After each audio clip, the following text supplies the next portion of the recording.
আসসালামু আলাইকুম। ওয়ালাইকুম আসসালাম। আমার নাম রেজওয়ানা, আর আপনাকে প্রশ্নটি করার সুযোগ পেয়ে আমি আনন্দিত। আপনাকে অনেক আস্তে শুনতে পাচ্ছি। আমার অনেক বান্ধবী আছে যারা তাদের অনেক সমস্যার কথা আমাকে বলে। এর বেশিরভাগই হলো বিয়ে সম্পর্কিত। অনেক সময় বাবা মায়েরা সন্তানদেরকে বিয়ে করতে বাধ্য করে থাকে। সামাজিক রীতিনীতির কারণে, অথবা ছেলে শিক্ষিত, বিত্তশালী, বাড়ির মালিক, ভালো চাকরি করে, এই সকল বিষয়ের জন্য। আমার প্রশ্ন হলো, বাবা মায়েদের কতটুকু অধিকার আছে সন্তানদেরকে বিয়েতে বাধ্য করার, বিশেষত এমন বিয়ের ক্ষেত্রে যেখানে মেয়ের সম্মতি থাকে না? ওকে, প্রশ্নটি শেষ হয়েছে? প্রশ্নটি এতটুকুই, তাই না? ঠিক আছে, আমি পরিষ্কারভাবে বলছি, ইসলামে কারোরই অধিকার নেই কাউকে অন্য কারো সাথে বিয়েতে বাধ্য করার। আর যদি একটি বিয়ে সংঘটিত হয় যাতে উভয় ব্যক্তি যারা বিবাহ বন্ধনে আবদ্ধ হচ্ছেন তারা যদি তাদের নিজের 100% স্বাধীন ইচ্ছায় বিয়ে না করেন, তাহলে সেই বিয়ে বাতিল হয়ে যাবে। আল্লাহর কাছে এটা বৈধ বিয়ে হিসেবে গণ্য হবে না। এটা আসলে একটা প্রধান মূলনীতি। বিয়ে হলো একটা চুক্তি। আমাদের ধর্মে এমন চুক্তি বৈধ এখন যাতে কেউ প্রবেশ করে তার নিজের স্বাধীন ইচ্ছায়। এখন বাবা মায়ের আনুগত্য করতে হবে, কিন্তু বাবা মায়েদের কোনো অধিকার নেই তাদের মেয়েকে এমন কাউকে বিয়ে করতে বাধ্য করার। বাবা মায়েদের এমন কোনো অধিকারও নেই তাদের মেয়েকে বিয়েতে বাধ্য করার জন্য এই ধরনের মানসিক চাপ প্রয়োগ করার, যেমন এটা আশীর্বাদ স্বরূপ এসেছে আর তুমি আল্লাহর কাছ থেকে আসা আশীর্বাদ ফিরিয়ে দিচ্ছ, এই আশীর্বাদ ফিরিয়ে দেওয়া তোমার জন্য হারাম। এই ধরনের সকল কথাই নিরর্থক। ইসলামের সাথে এর কোনো সম্পর্ক নেই। ইসলাম এসেছে মানবতার মুক্তির জন্য এবং ব্যক্তি সত্তাকে মুক্তি দেওয়ার জন্য, আর এটা সন্তানদেরকে দাস দাসীতে পরিণত করেনি। এরকম অবস্থা আমাদের কন্যা সন্তানদের জন্য অবমাননাকর এবং এটা বন্ধ করতে হবে। আমার জানা নেই এটা কোত্থেকে এসেছে, হয়তো এটা এসেছে অন্য কোনো ধর্ম থেকে, কিন্তু এটা ইসলাম নয়। ইসলামের এর সাথে কোনো সম্পর্ক নেই। উপরন্তু এটা ইসলামের উপর একটা আক্রমণ। নিঃসন্দেহে এটা ইসলামের উপর একটা আক্রমণ। বিয়েটি বাতিল বলে গণ্য হতে পারে, বিয়েটি অকার্যকর এবং অসার বলে গণ্য হতে পারে, কারণ এটা একজন নারীর স্বতঃস্ফূর্ত স্বাধীন মতামতের ভিত্তিতে সম্পন্ন হয়নি। এখন এক্ষেত্রে একজন ওয়ালির সম্পৃক্ততা প্রয়োজন, অর্থাৎ যখন একজন মেয়ে বিবাহ বন্ধনে আবদ্ধ হতে চায় তখন তার পরিবার, তার অভিভাবকের অনুমোদন প্রয়োজন। কিন্তু প্রকৃতপক্ষে এটা চূড়ান্তভাবে মেয়েটির ইচ্ছাধীন যে সে বিয়েতে ইচ্ছুক কিনা। সে বলবে হ্যাঁ, সে বলবে না, আর সেই না বলাটি প্রকৃতপক্ষেই তার কাছ থেকে আসতে হবে। শুধু তাই নয়, কি পরিমাণ মোহরানা তাকে দেয়া হবে এবং কখন এটা দেয়া হবে, এই বোঝাপড়া হতে হবে বাবা এবং মেয়ের মধ্যে। আর আরো সামনে গিয়ে আমি বলতে চাই, আমি পরোয়া করি না যদি এজন্য আমি বিপদে পড়ি, কারণ সত্যকে সত্য হিসেবেই উপস্থাপন করতে হবে। কখনো কখনো বাবা মায়েরা অত্যাচারী হয়ে যান, কোনো বাবা ঘরের কোনো ব্যয়ভার বহন করেন না, কখনো তাদের নেশায় আসক্তির মতো সমস্যা থাকে, এর ফলে ঘরের খরচ নির্বাহের জন্য মাকে কখনো দ্বিগুণ কাজ করতে হয়। কিন্তু যখন বিয়ের প্রসঙ্গ আসে তখন বাবা বলে ওঠেন, আমি হলাম অভিভাবক, আমি সিদ্ধান্ত নিব তুমি কাকে বিয়ে করবে। যদি একজন বাবা ঘরের ব্যয় নির্বাহ না করে থাকেন এবং গৃহের রক্ষণাবেক্ষণ না করে থাকেন, তিনি বাবা হিসেবে তার ভূমিকা পালন না করে থাকেন, এক্ষেত্রে তার অধিকার শূন্য এই বিষয়ে হস্তক্ষেপ করার যে মেয়েটি কাকে বিয়ে করবে।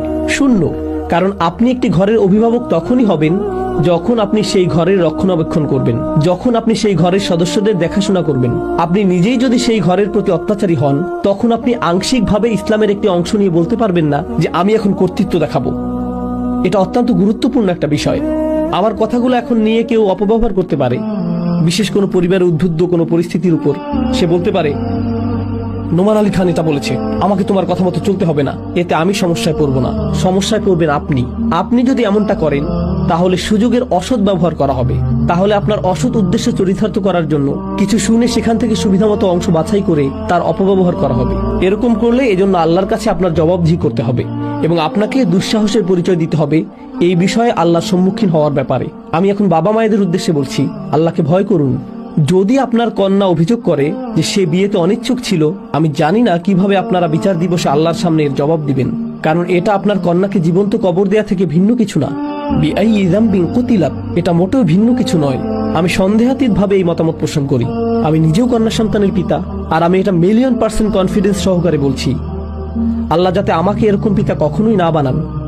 আর আমি আরো এক ধাপ সামনে যাব। যদি আমার আপন বোন আমার কাছে আসে, আমার কন্যা আমার কাছে আসে আর বলে, তোমরা আমার বিয়ে দিয়েছো, আমি দীর্ঘ সময় সেখানে ছিলাম, কিন্তু এখন অত্যাচারের শিকার হচ্ছি, আমার স্বামী আমাকে আঘাত করে অথবা তার পরিবার আমাকে অপমানিত করে, আর আমি এমন সবকিছু সহ্য করে যাচ্ছি, এখন আমি কি করব? আমি আল্লাহকে ভয় করি যদি এরকম কথা আমার মুখ দিয়ে বেরিয়ে আসে, দেখো তোমার যদি তালাক হয় এটা আমার পরিবারের সুনাম নষ্ট করবে, সমাজের কাছে আমরা কিভাবে মুখ দেখাবো, তোমার ছোট বোনকে কিভাবে বিয়ে দিব, তোমার ছোট বোনকে কে বিয়ে করবে? তোমার চক্ষু লজ্জা থাকা উচিত। পরিস্থিতির সাথে মানিয়ে চলো, সমস্যার কিছু নেই। আমাদের সবারই এমন বিষয় মানিয়ে চলতে হয়, সমস্যার কিছু নেই, এটা জীবনেরই অংশ। এটা কোন জীবনের অংশ? মুশরিকের জীবন, কাফেরের জীবন? ইসলাম এসেছে রহমত হিসেবে। ইসলাম এসেছে রহমত হিসেবে। পিতা হিসেবে আপনার লজ্জিত হওয়া উচিত যে আপনার কন্যা আপনার কাছে এসেছে অত্যাচারী স্বামীর হাত থেকে নিরাপত্তা পাওয়ার জন্য, আর আপনি বলছেন না, ফিরে যাও এবং আবারও অত্যাচারের শিকার হও, কারণ এটা আমার সুনাম নষ্ট করবে। আমার জানা নেই আপনি সন্তান জন্ম দিয়েছিলেন বা কেন। যদি আপনি পিতা হওয়ার অর্থই না বুঝেন, আপনার কন্যার নিরাপত্তা নিশ্চিত করুন, আপনার বোনের নিরাপত্তা নিশ্চিত করুন, কন্যার নিরাপত্তা নিশ্চিত করুন।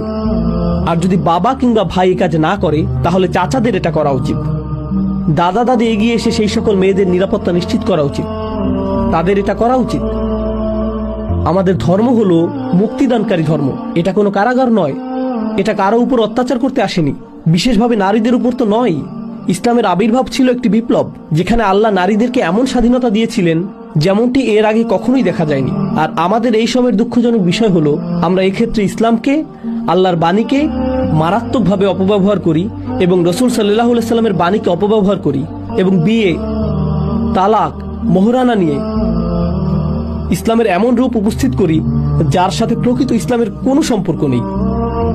এটা আমার অদ্ভুত মনে হয়, এটা আমার রক্তে আগুন ধরিয়ে দেয়। পুরো আলোচনাটিতে আমি রাগান্বিত হইনি, কিন্তু এটা রাগান্বিত হওয়ার মতো বিষয়। আপনাকে ধন্যবাদ প্রশ্নটি করার জন্য, আসলেই ধন্যবাদ। কারণ যে কোনো মেয়েকেই বাধ্য করা হোক, আমি তাকে আমার নিজের মেয়ের চেয়ে অথবা বোনের চেয়ে ভিন্ন মনে করি না। কেন তাকে এই পরিস্থিতির শিকার হতে হবে? আমি এর জন্য জান প্রাণ দিয়ে সংগ্রাম করব, যাতে তাকে এই পরিস্থিতির শিকার না হতে হয়। পিতামাতার উদ্দেশ্যে আল্লাহ যত কিছু বলেছেন, পিতামাতাকে সম্মান জানাতে হবে, পিতামাতাকে মর্যাদা প্রদর্শন করতে হবে, হ্যাঁ, কিন্তু মা বাবাদের এটা মনে করা উচিত না যে তারা কোনো ধরনের দেবতায় পরিণত হয়ে গেছেন যার উপাসনা করতে হবে। আল্লাহ আপনাকে এই সন্তানের জন্য দায়িত্বশীল বানিয়েছেন, তিনি আপনাকে এই সন্তানের মালিক বানাননি। আমি জানি না কোন ধর্ম এটা, কিন্তু এটা ইসলাম নয়। দুঃখিত, আমি কিছুটা রেগে গিয়েছি, কিন্তু এই বিষয়টা রেগে যাওয়ার মতো। আপনার প্রশ্নের জন্য ধন্যবাদ।